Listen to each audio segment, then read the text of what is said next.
రాహుల్ గాంధీ గారి పైన national Herald అనే పత్రికకు సంబంధించి కేసులు బనాయించి ఛార్జ్ షీట్లు పెట్టి నేషనల్ హెరాల్డ్కు సంబంధించిన సంస్థకు సంబంధించిన వివిధ పత్రికా కార్యాలయాలను రద్దు చేసే కార్యాచరణ తీసుకోవాలన్న బీజేపీ పార్టీ, అదేవిధంగా ఈరోజు బీజేపీ చేస్తా ఉన్న అరాచకత్వం, రాజకీయ దురుద్దేశంతో ప్రత్యేకించి మన నాయకులు చేస్తా ఉన్న ఒక తపస్సు. రాహుల్ గాంధీ గారు దేశంలో అన్ని మూలలో తిరుగుతూ సామాజిక పరివర్తన కావాలి, అన్ని వర్గాలకు న్యాయం చేయాలని చేస్తా ఉన్న ప్రయత్నానికి గొప్ప స్పందన వస్తా ఉన్న తరుణంలో మరి నిరసన తెలియజేయాలి.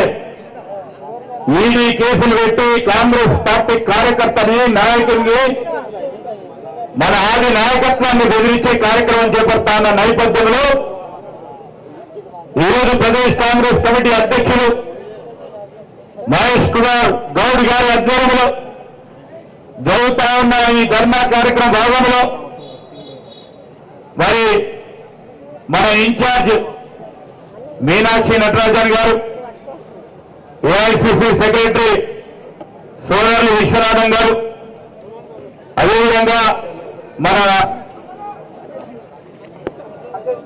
SC cell all India president Rajesh గారు, పెద్దలు హనుమంతరావు గారు, మన గౌరవ deputy chief minister Bhatti Vikramarka గారు, సిడబ్ల్యూసి సభ్యులు వంశీ చంద్ గారు, అదేవిధంగా మధు ఎస్టీ గౌడ్ గారు, నరేందర్ రెడ్డి గారు, మా అన్న అంజన్ కుమార్ యాదవ్ గారు, పెద్దలు సత్యనారాయణ గారు, గౌరవ శాసనసభ్యులు, గౌరవ శాసన మండలి సభ్యులు, అదేవిధంగా సహచర మంత్రివర్గ సోదరిమణి కొండ సురేఖ గారితో పాటు ఈరోజు ఇక్కడికి ఇచ్చేసిన కార్యకర్తలకి, నాయకులకి అందరికీ నమస్కారం తెలియజేస్తూ పెద్దలందరూ వివరించడం జరిగింది. స్వాతంత్రానికి సంబంధించి స్వాతంత్ర ఉద్యమంలో ప్రజల గొంతుగా నిలబడాలని ఆనాడు ఏజీఎల్ సంస్థ ద్వారా నెలకొల్పిన పత్రిక జవహర్లాల్ నెహ్రూ గారు దాంట్లో ఒక ఏ ఉద్దేశంతో ఆ రోజు పత్రిక స్థాపించడం జరిగిందో, స్వాతంత్రం వచ్చిన తర్వాత కూడా పత్రికకు ఎక్కడ ఇబ్బంది జరగకూడదు, నిరంతరం పత్రికల్లో వార్తలు రావాలి, ప్రజా గొంతుగా నిలబడాలని ఎప్పుడు ఆర్థిక ఇబ్బంది వచ్చినా కాంగ్రెస్ పార్టీ పక్షాన మరి రుణాలు ఇవ్వటం జరిగింది, పత్రికను ముందుకు నడిపించినాం. ఈరోజు యంగ్ ఇండియా పేరిట స్థాపించిన ఈ కంపెనీలో ఏజీఎల్ కంపెనీని తీసుకొని దాని ముందుకు నడిపించే ప్రయత్నంలో ఈరోజు దీంట్లో షేర్ హోల్డర్స్ వారికి ఎవరికైనా కానీ ₹1 రావడానికి ఆస్కారం లేదు, దాంట్లో ఉన్న ఆస్తిని అమ్మకానికి హక్కు లేదు, లాభాలు లేవు దాంట్లో. ఆ తరుణంలో వీరు పెట్టిన కేసు ఏముంది, మనీ లాండరింగ్ అంటా ఉన్నారు. ఇక్కడ చాలా మంది మా అడ్వకేట్ సోదరులు ఉన్నారు.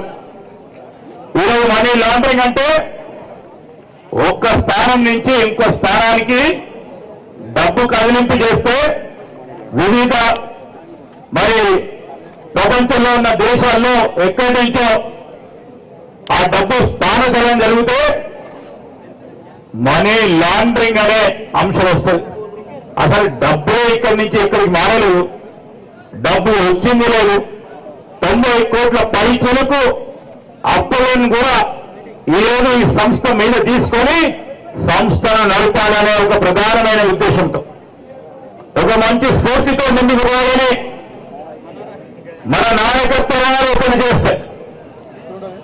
ఈరోజు జవాబు చెప్పలేక ఇంతమంది సోదరులు చెప్పినట్టు 12 సంవత్సరాల క్రితం నుంచి తొలగిస్తూ ఎప్పుడైతే వారికి రాజకీయ పరంగా ఇబ్బందులు ఎదురవుతున్నాయంటే ఒకసారి ఈడీకి పిలుస్తారు మన నాయకత్వాన్ని, ఇంకోసారి ఈడీకి సంబంధించిన సమర్ ఇష్యూ చేస్తారు. అదేవిధంగా ఇంకోసారి ఏదో విధంగా ఇబ్బంది పెట్టారో ఇట్లాంటి వ్యవస్థలను ఉపయోగించుకొని ఈడీ లాంటి వ్యవస్థను ఉపయోగించుకొని భయభ్రాంతులను చేయాలని ఆలోచన చేస్తా ఉన్న బీజేపీ నిరంకుశ ప్రభుత్వాన్ని దాని తీరుని ఖచ్చితంగా ఖండించాల్సిన అవసరం ఉంటుందని నేను మనవి చేస్తా ఉన్నాం. ఈరోజు మనందరం కూడా ఒకసారి ఆలోచన చేయాలి. ఒక ప్రక్కన ధరలు పెరుగుతా ఉన్నాయి సామాన్య ప్రజానికాని పైన, ఇంకో ప్రక్కన రూపాయి విలువ అంతర్జాతీయ స్థాయిలో క్షీణిస్తా ఉంది. యువతకు ఉద్యోగాలు లేవు. దీనన్నిటిని కూడా ప్రక్కదారి పట్టియాలి. మరి వీటన్నిటికీ గొంతు విప్పి మాట్లాడుతా ఉన్న రాహుల్ గాంధీ గారిని ఏదో విధంగా ఇబ్బంది పెట్టాలని చేస్తా ఉన్న ప్రయత్నం. ఇంతకుముందే పెద్దలందరూ చెప్పినట్టు మనం అందరం కూడా ఇక్కడ జమ కావడానికి కారణం మన నాయకులపై అక్రమ కేసులు పెట్టు రాహుల్ గాంధీ, సోనియా గాంధీకి సంబంధించి చాలా మంది కూడా తెలుసు. మోతీలాల్ నెహ్రూ గారు ఆనాడు భారతదేశంలోనే అతి గర్భ శ్రీమంతుడు. జవహర్లాల్ నెహ్రూ గారు 99 సంవత్సరాలు స్వాతంత్రం గురించి జైలులో ఉన్న వ్యక్తి. ఇందిరా గాంధీ గారు ఈ దేశాన్ని గురించి దేశ సమగ్రతను కాపాడడానికి ప్రాణాలు అర్పించిన వ్యక్తి. రాజీవ్ గాంధీ గారు ఈరోజు దేశాన్ని గురించి ప్రాణాలు అర్పించిన వ్యక్తిగా ప్రధానమంత్రి కావాలని దేశ ప్రజలు కోరుకున్నప్పటికీ పదవులు ముఖ్యం కాదు, ప్రజాసేవ ముఖ్యమని ఇద్దరు మన నాయకులు సోనియా గాంధీ గారు, రాహుల్ గాంధీ గారు 10 సంవత్సరాలు మన్మోహన్ సింగ్ గారి నేతృత్వంలో ప్రభుత్వాన్ని నడిపారు. ఇలాంటి కుటుంబం పైన కేసులు పెట్టి ఛార్జ్ షీట్లు పెట్టడం న్యాయమా అని మనం ప్రజల వద్దకు వెళ్తా ఉన్నాం. ఈ సందర్భంలో ఈరోజు తెలంగాణ ప్రదేశ్ కాంగ్రెస్ కమిటీ పక్షాన ఈరోజు యావత్ తెలంగాణ ప్రదేశ్ కమిటీకి సంబంధించిన క్షేత్రస్థాయిలో గ్రామీణ ప్రాంతంలో ఉన్న మన నాయకులు, కార్యకర్తలు మానసిక వేదన చేయాలని చేస్తా ఉన్న బీజేపీ ప్రభుత్వం, బీజేపీ పార్టీ ఈ రాష్ట్రానికి సంబంధించిన ఇతర మంత్రులతో పాటు ఇతర పార్లమెంట్ సభ్యులు అడ్డగోలుగా ఇష్టారాజ్యంగా మాట్లాడుతా ఉన్న తరుణాన్ని ఖచ్చితంగా ఖండిస్తా ఉన్నాం. ఈరోజు మేము చెప్తా ఉన్నాం, న్యాయపరంగా ఎదుర్కోవడానికి ఖచ్చితంగా ముందుంటాం. అన్యాయంగా కేసులు పెట్టి, ఇబ్బందులు పెట్టి, అక్రమ కేసులు మరాయించి పార్టీని క్షీణించే కార్యక్రమం ఈరోజు బీజేపీ చేస్తా ఉన్న ప్రయత్నాన్ని తప్పకుండా అరికట్టాల్సిన సమయం ఏర్పడిందని మనవి చేస్తూ ఈ ధర్నా కార్యక్రమానికి సంబంధించి ప్రదేశ్ కాంగ్రెస్ కమిటీ అధ్యక్షులు మహేష్ కుమార్ గౌడ్ గారు మరి మా కాంగ్రెస్ పార్టీ పక్షాన ఈ కార్యాచరణ తీసుకొని ఈరోజు ఇక్కడే కాదు యావత్ జిల్లాలకు సంబంధించి మన కార్యకర్త నాయకుడు నిరసన కార్యక్రమం తెలియజేస్తూ ఒక గొంతుగా మానుకోండి వ్యవస్థలను ఉపయోగించుకోవాలని మేము గట్టిగా డిమాండ్ చేస్తూ సెలవు తీసుకుంటా ఉన్నాం.